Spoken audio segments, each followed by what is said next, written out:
Hi everyone, this is your favorite friend Jay or Jaylan Salah as you formerly know her. Film critic at In Session Film, Geek Vibes Nation, and Keith Loves Movies.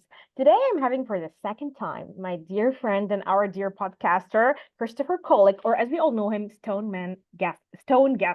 Okay. So Stone recommended this amazing 90s film to me. And honestly, I couldn't just believe myself because it's so good. First of all, it has all the things that we miss now. Like really a lot of meaty stuff, a lot of sexy and bold stuff. It has like an amazing female character at the center of the events, and it's not all, like forced stuff. She's a very brave character. She's very in tune with her sexuality. She's very outspoken. She doesn't hold back. So for me, this is a great feminist character more than when you feel like you're being forced to accept a particular trope or something. And I just love the way she was portrayed here, played by the brilliant and beautiful Catherine McCormack, whom I love from Braveheart so much. First of all, Chris, I'm very happy to have you for the second time on the JayDays Reviews. And I'm very happy to be back on board here. Yeah, this is wonderful. Last week we did Colossal, which that wonderful Anne Hathaway movie that isn't really remembered now, which is kind of sad. But Dangerous Beauty is a film I have been talking about and recommending to people for over 20 years. Particularly on Twitter, so much so that even the director noticed and has been very, very happy at the fact that somebody on Twitter has been championing Dangerous Beauty for so long. And I was lucky even enough to have him on board for an audio commentary on my channel, Stone Gasman at YouTube. Yes, if you want to check that out. But first, we have to talk about the movie. We have to get into this. Yes. So Dangerous Beauty is a very rare movie about a strong, independent, intelligent woman. And it got virtually ignored in 1998, not necessarily dismissed, but it was rather ignored. It didn't do anything at the box office. The only accomplishment it managed to do was it managed to be a very hot ticket in LA for a number of weeks.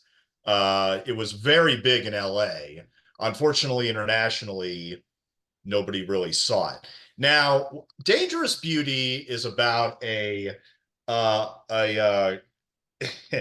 Venetian courtesan known as Veronica Franco. And Okay. and Okay. this is the scholarly study that inspired Dangerous Beauty. It's called The Honest Courtesan by Margaret Rosenthal. I think in many ways a landmark book about all about who she was and the times that she lived in, the men that she was with and everything. And it's taught at the see if I remember. Yeah, she's an associate professor of Italian in the Department of French and Italian at the University of Southern California, and this is taught in the Women in Culture and Society course right there. So, wonderful book. And the movie, in fact, the director told me in his own words that when he was told it was about a woman who actually went before the Holy Inquisition and won, he knew he wanted to make that movie. He really did. Yeah. And so, yeah, she wrote poetry. She wrote poetry in 16th century Venice, a time when women had no rights. They didn't even have a library card, which is astonishing. And so, but she's a poet, and she's in love with a man by the name of Marco Venier, played by Rufus Sewell, who a lot of you will know from like Dark City and other films. And of course, the And holiday. yes, yes, absolutely. And he cannot marry her because of politics, because of his political station within his family and everything. So unfortunately, and like I said, this is at a time when women almost had to get married to get um, to have any kind of position, any kind of, not power, but at least at the very least, not working as a scullery maid or anything like that. I mean, like, Exactly. not a lot of options, just not a lot of options. I mean, either you got married and you were stable in a household, or you were working in the winery or something like that, or you became a nun, which she was given an option to become a nun, but when she noticed that they were chopping off their hair like crazy, like, no, no, no, No, no, no, no, no, no. not for me. Yeah, I'm running out. I'm running out. And her mother decides to train her to become a courtesan, and she becomes the most desired courtesan in all of Venice. And what distinguishes a courtesan from a prostitute is that courtesans were more um, basically more for the intellectual companionship, and it wasn't just about sex. Exactly. But and it's a complete true story. It's about a woman who becomes so desired in Venice that she can't see the man she loves, and when war comes into play and everything, and then also the Black Plague with the rats coming off the ships, and like everybody gets sick and dying. And of course, everybody decides to blame her. Oh, witchcraft, witchcraft. Oh no, yeah. And so she goes up before the Holy Inquisition on charges of witchcraft, even though she has just been a delightful courtesan who just happened to knows how to write poetry. That's it. She's not like she's about as normal as it can be. There's nothing radical or witchy about her in any She's just too sense of the beautiful. I think exactly. this is why I wanted to question you. When do you Yes, go think ahead. beauty is danger? When is beauty dangerous? Well, and that's really weird, because I was thinking about, women that have been tried to be owned by men over the centuries, and usually it ends very, very tragically. Either she dies or something happens. Olive Thomas was known as this great silent beauty, and but she was treated as property. you know Beauty is a very, I think, scary thing to a lot of men. I think that it makes them anxious, nervous. I don't think that they want to control it. That's the thing. They want to control it and they want to own it, but that's not the way it should be in a rational society at all. And at the same time, what struck me about this story, I think, more than anything, was that here was a woman with immense power at a time when women had no power. And it seemed like the more power that she had gotten, the more that she made certain men uncomfortable And insecure. and insecure, and very, very insecure. Absolutely. But and like I said, I have been championing this movie for 20 years. I've shown it to a number of people. I've recommended it to many, many people, and a lot of them, I think, walk away very astonished by it. It is. Because I think mostly because of the fact, when you think Holy Inquisition and you think, oh, she's about to go on trial, it's like, game over. She's going to die. This There's girl is there's gone. She's a goner. every person I've shown it to has been convinced. Oh no, the story's over. She's going to die. I mean, there's no there's no other way out of this. I mean, she was a very in a very lived in a very highly charged time that we will never experience or understand. But I mean, Venice, which is one of the most romantic cities in history, I think is beautifully, beautifully rendered. Now, the movie was shot mostly in Rome, but they did manage to get a few shots of Venice. I mean, it's very, very hard nowadays to shoot a movie in Venice and everything. Of So, course. but I felt very, very lucky to get the director on board to talk about the movie. And interestingly enough, the guy, when the Black Plague starts, and you see the rats come off the ship, and you see the first guy get sick and die. That's Yeah. the director. Oh, this is the cameo? Wow. That's the director, his director's cameo, Marshall Herskovitz. It's wonderful. I mean, you know, the entire commentary is at my channel. Please check it out. I mean, he couldn't have been more humble or wonderful or anything like that. And like I said, this guy, he was Academy Award nominated for producing Traffic, the Wow. Michael Douglas movie, Another great and movie. he also co-produced Blood Diamond and Last Samurai and Legends of the Fall with his partner director Edward Zwick. But he's directed a couple movies, and he directed one in 1993 called Jack the Bear, with Danny DeVito, and then Dangerous Beauty was his second movie. And despite you know, having top class production values from Warner Brothers and everything, it's just a film that not many people saw. I think it was just something, I think it was like kind of hidden. I mean, it came out like the same month as Lost in Space, and I think more people decided to go see Lost in Space instead. Unfortunately. Unfortunately. But I have to ask you, Jay, what was your initial reactions to Dangerous Beauty? It felt like a very empowering movie to see a woman very like, and we're talking about 16th century, very in tune, very comfortable in her sexuality, in her power, in her beauty, in her femininity even, which is why I'm telling you, like, sometimes I, as a feminist or as a woman who's supporting everything womanly, just watch a film and I feel like a trope is being forced on me. Like her, look at what she Yes. does, look how she treats men, look how she's, and I don't like being forced. I like liking a character and living with her. This woman is poet. She communicates with her lover with poetry. She communicates her way through men's brains with poetry. This is a woman I identify with. She's not ashamed of her beauty. She's not ashamed of her sexuality. She's a very confident woman in her own skin. She knows what she wants, and even though she's broken and burdened by love, she doesn't let it stand in the way of her living her life and succeeding. So for me, it was a revelation, especially because it's played by, I think, an unfamiliar face, Catherine McCormack.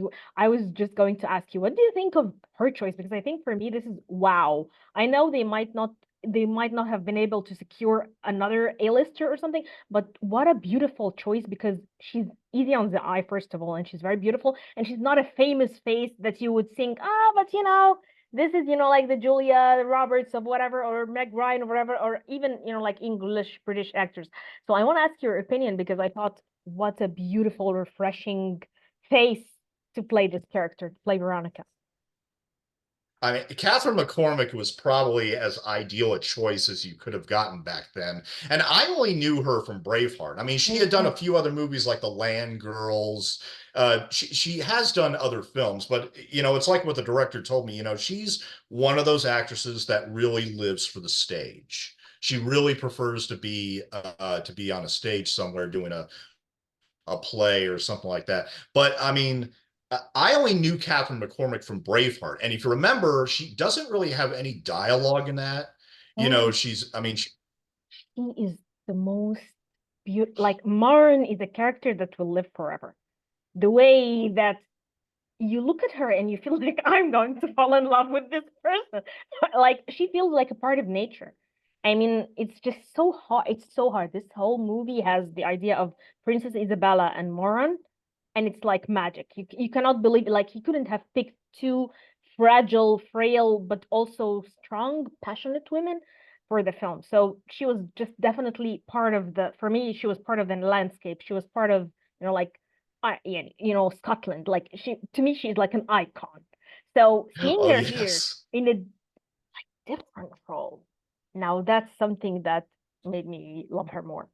a lead role with a lot of dialogue, a lot of it in verse, because the screenwriter actually, when she adapted the book, she actually included a lot of Veronica's own poetry in it. Oh, And but on top of all that, did you notice the thematic irony of in Braveheart when William Wallace gets emasculated and murdered at the end?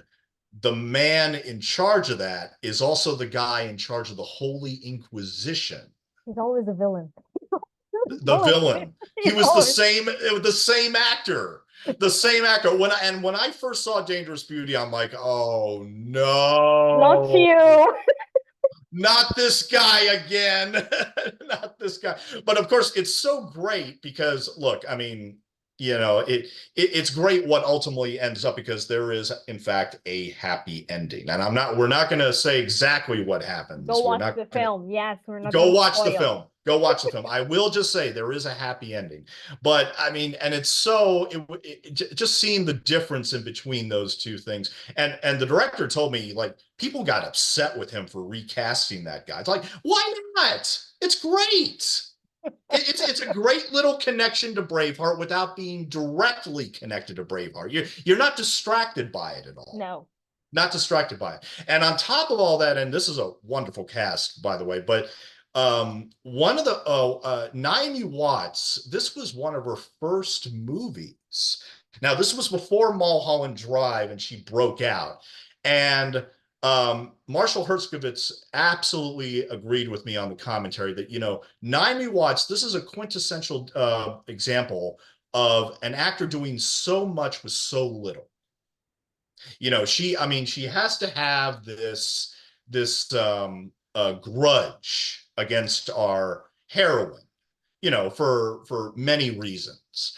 And the scene where she's when Marco, played by Rufus, is in war, and his wife, played by Naomi Watts, is back with all the other wives, wondering what their husbands, because they haven't been writing to them. The husbands have been writing to Veronica Franco. And so when she gets pulled in, all the wives are desperate to know what is wrong with what is up with their husbands fighting in this war. And of course, she lets them all know that they're all alive and they're all still fighting and everything. It's it's pretty amazing how much here again, how much power this woman was able to entrance all these men without witchcraft, obviously, but just by, just being a wonderful companion. Exactly. It's just, and Naomi Watts, when she, you could tell that, I mean, that whole sequence with the wives and everything, she's about to explode at any moment. That was the first scene that she shot in that character. So it was obviously very difficult to project this rage, that is simmering underneath the surface, as a courtesan, you can get all these, you could actually go into libraries and you can actually read books and everything. And needless to say that the wives at that time weren't particularly happy about that. Which makes sense. Yeah. Which totally makes sense. But totally makes sense. The library that you see that her mother brings her in early in the film, and she says to her, oh yeah, women can't go in there, but courtesans can. And that library apparently had never been filmed before, and it had stayed almost exactly the way it was since the 16th century. What a beautiful thing. They were very, very lucky to get that film crew in there to shoot in that library, because it's breathtaking. It's absolutely breathtaking when you see it. And every aspect of this movie, not just from the script to all the performances, but the music by I can't believe his name escapes me at right now, but he also scored Ever After with Drew Barrymore that same year. Wow. George Fenton. George Fenton, is, yes. is his name. I mean, so many wonderful scores over the years. This and Ever After are my two favorites by George Fenton. I mean, just interestingly enough, it was Rachel. I forget her name. Rachel, I forget. Oh man, they didn't bring in one lady to score. She had won the Academy Award for the Cider House Rules, and unfortunately, the score just didn't fit. So they brought in George Fenton, who made it fit believably, absolutely. And then of course Gabriel Pascucci with those costumes, Beautiful costumes. Some of the most gorgeous, remarkable costumes I've ever seen in a movie. And of course, this all goes back to the thing of why I fell in love with movies in the first place, was because this is as close as we're ever going to get to time travel. I felt like I was in 16th century Venice for 2 hours. Me too. Transported, completely shut off from the world. Transported. Just Mm-hmm. just there, taking in all the beautiful scenery, costumes, people's hairstyles, like the amazing architecture, everything. So it's just like a feast for the eyes. So it's even a visually beautiful film. People are just gonna enjoy watching it. When Also, the tell oh, me, go tell ahead, me. go ahead. I just Yeah. wanted to thank you for recommending a film where the beautiful woman doesn't get punished.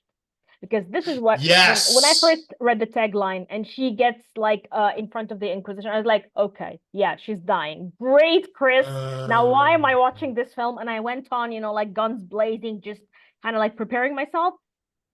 And look at the surprise. Look at the Look at the beauty. surprise. Look at how it made me really empowered. So I just want to thank you because that was something that would have made me really pissed off. Like, Well, and when you mentioned architecture, it made me realize my favorite line in the movie when the king, played by Jake Weber, arrives in Venice and he just sees all the courtesans waving at him on the bridge and is like, glorious architecture. now that's Indeed. Yes. that's the architectural, right? Yes. But I yeah, and what about the cast in this movie? I mean, Oliver Platt as Marco Veneer's brother. I mean, we have Joanna Cassidy as the mother who appears very briefly in the beginning. She actually I wasn't able to dig it out, but she signed my German Blu-ray of Dangerous Beauty because sadly it's not available on Blu-ray in the States. It's actually only available on Warner Archive DVD, but you can pick it wow. up. Yeah, yeah, very, very sad. But and on top of all that, it also has different titles in different countries. In the UK, it's The Honest Courtesan, which Like the I book. do think is the more appropriate title. Although, I mean, the director, he just told me, look, I mean, I said from the very beginning, we should just call it courtesan. And We just that's call it should just call it courtesan. And I said, and I actually told him, look, I mean, nowadays I can see that. I mean, with everybody with their phones, they can just look up. Because how much of the population knows what a courtesan is? no one. When you're talking What to kids, I mean, that's like the thing. our age, okay, or like but seriously, when you're talking to mainly people who just don't even have the Taurus or something, they just don't know a courtesan. Well, and that's what I'm saying. And to be fair to a movie studio in 1998, I mean, people looking at a poster for courtesan, how are they going to know what a courtesan is unless they had their phones with them and they're able to look it up? Nowadays, it could work. But I mean, the movie will always be Dangerous Beauty to me, even though it's not a perfect title. But in Australia, it actually has a worse title called A Destiny of Her Own, Ooh, which I cannot explain that. it's a I turn off. cannot. Why would I watch It's a movie called The Destiny of Our a Own? destiny of her own. Like, I'm what is bored this? already. What is this? A Lifetime special? What is this? The I mean, lifetime movies that we get plagued by. No, thank you.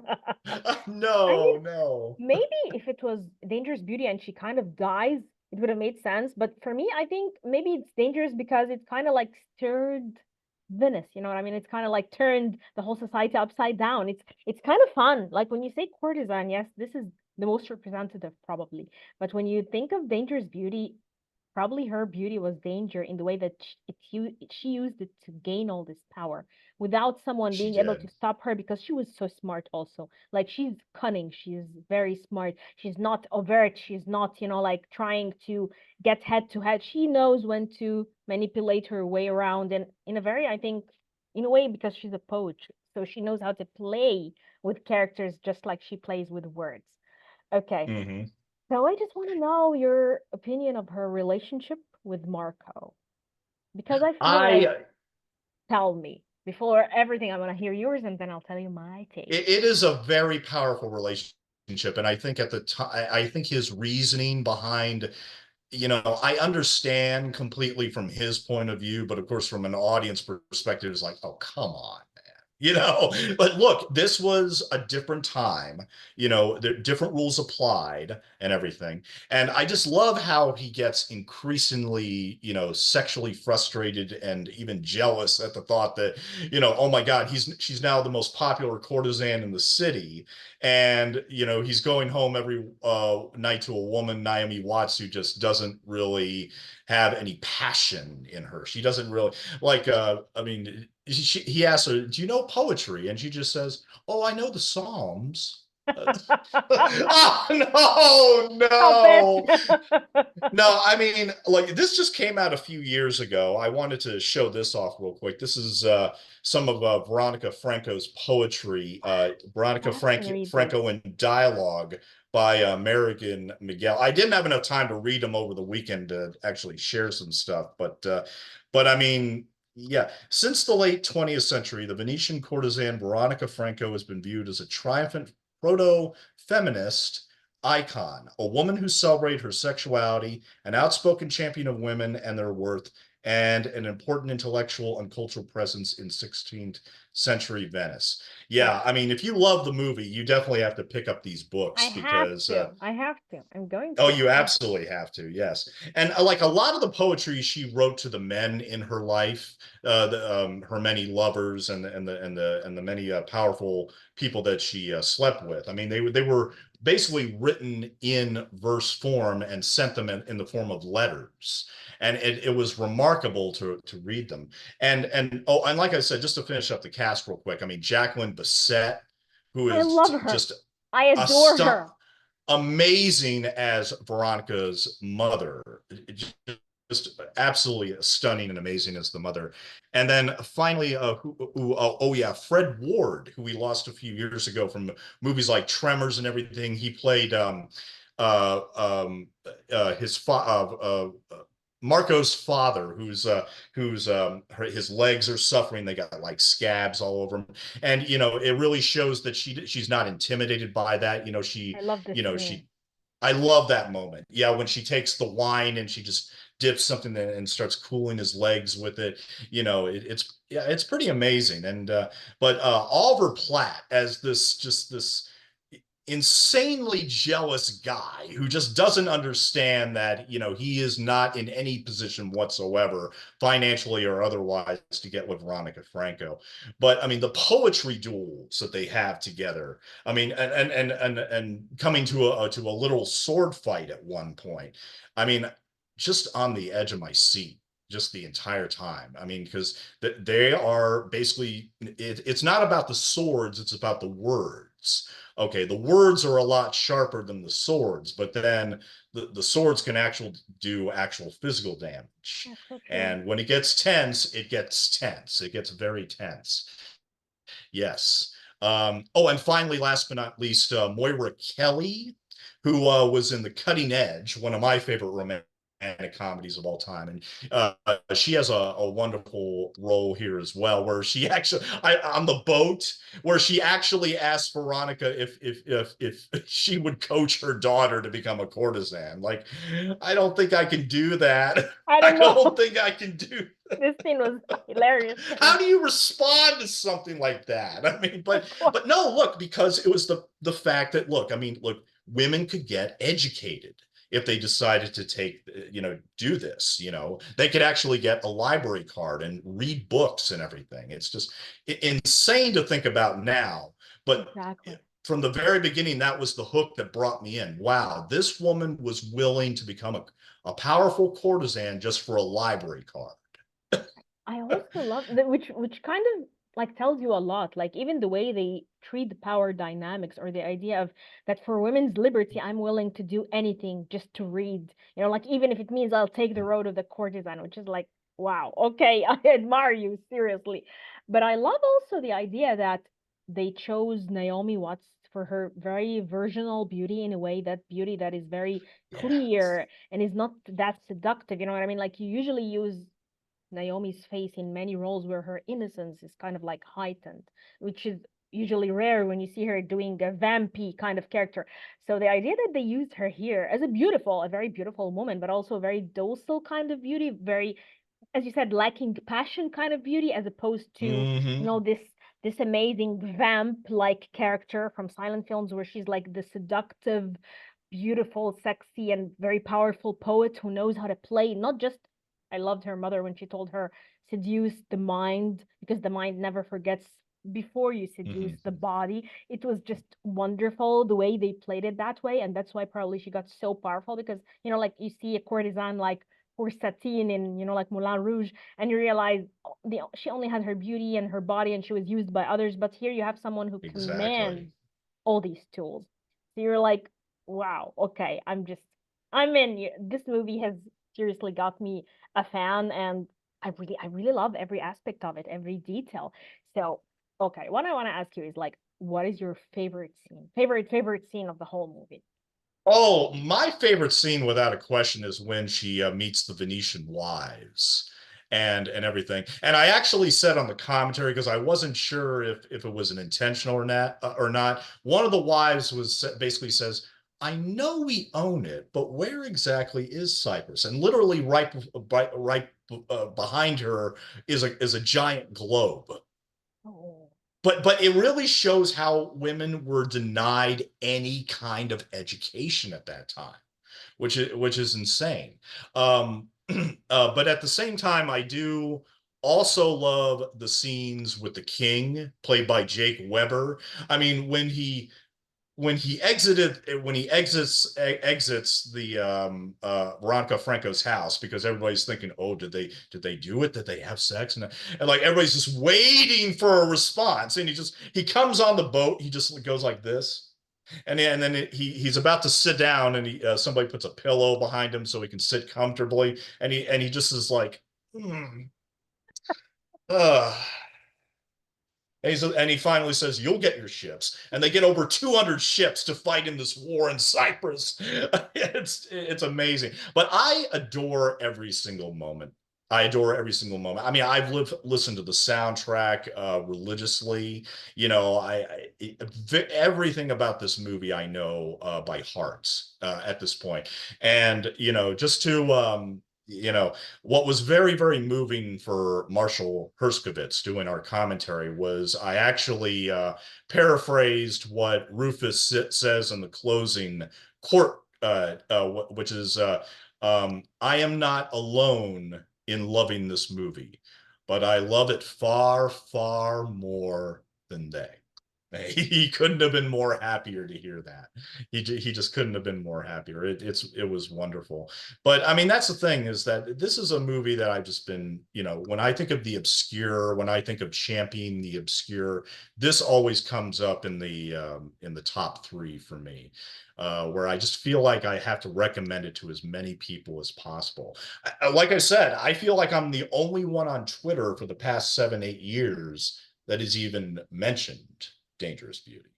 And wow, we can get more.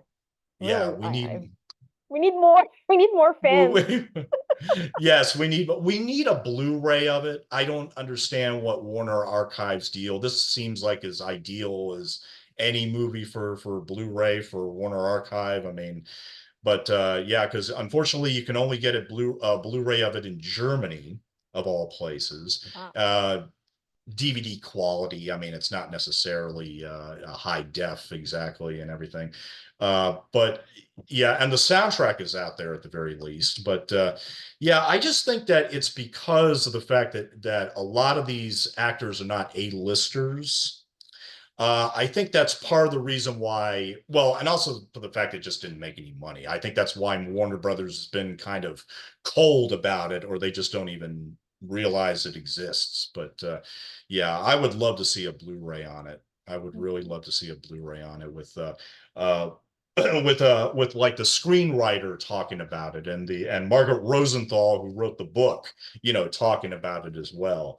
I would just like a little bit more for the movie, and I think I did what I could. I mean, I thought a 25th anniversary commentary would be enough, but it didn't quite get there. But I'm still proud of the commentary. I'm still happy I did it with Marshall and everything. And like I said, if any of you haven't seen the movie yet, please check out Dangerous Beauty. Please check it out. I can't recommend it enough, and I'm sure Jay can't recommend it enough. Well, Jay, what is your favorite thing about the movie? before. Definitely. I think the favorite is just seeing someone very confident even in her, because I think I philosophize a lot feelings and love for strong women or for passionate women. The idea that you're even comfortable in your pain, like she knows she's not gonna have him the way she's supposed to have him, but that doesn't stop her from kind of like titillating him, like kind of like making him on the edge always, kind of trying to even loop the whole relationship in I'm her. all booked up. Exactly. So it's Oh, don't exactly say that. killing him slowly, putting him on fire always. For me, this was my favorite aspect of it. I know she loved this man more than any of her lovers, but at the same time, no, like she had this thing about her that is like, but you don't do this to me. You know what I mean? So I just love this aspect so much. I love the gangrene scene so much when she just kind of like wiped his feet with the wine. I felt like she was very fetishistic and very Mm. confident too. And I loved all the scenes where the poetic jewels were going on. I love the poetry jewels so much. So yeah, a lot of them. I just love a lot of it, and I can't wait for people to watch it. Hopefully after we like publish the video and come back to us and tell us what you think and blah blah blah and Please stuff like do. that. Just it's just amazing talking about movies with you, Chris. Thank you so much for being an amazing guest. I appreciate it. Thank you for being such a wonderful host. I mean, yeah, thank you. Dangerous Beauty, guys, catch it and tell us what you think. Tell us if you need us to talk about another movie. Okay. Okay. Goodbye. Take care, everybody.